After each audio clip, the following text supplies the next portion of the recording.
The narrative war, I think we could safely assume, we can safely say that Israel was struck maybe the worst, and just in terms of like relationships on the map of victory and loss. Probably the international Israel's international standing, Israel's standing with youth, Israel's cool barometer. Are we cool or not?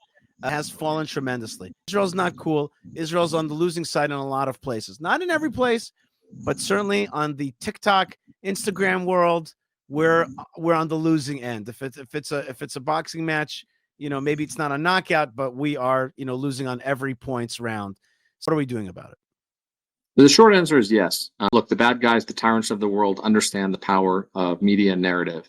And you have Xi in China talking about the real battlefield being on the internet. You have Ayatollah Khamenei talking about whoever controls the media wins the war.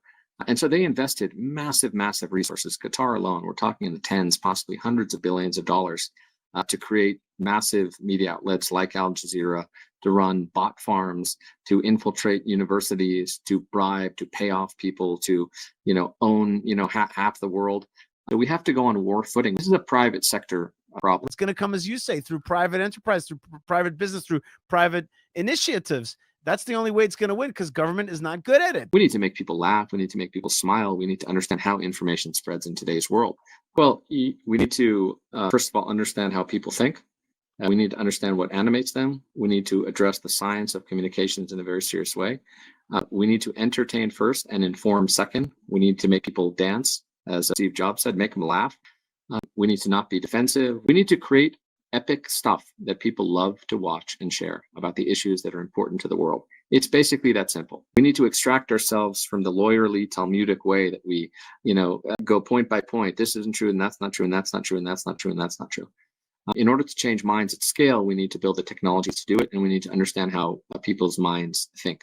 You have to sometimes persuade them and cajole them, but therein lies the solution, building the operating system of the future for communications. And that's what I believe can be done. It must be done. It should be done. And it's our only hope, really, because otherwise we will be defeated even before we attempt to engage in the battle. We're being eviscerated in the narrative sense by motivated, powerful, and truly evil enemies. And I hope we sort of go on war footing as soon as humanly possible. And that's what I try to do every day.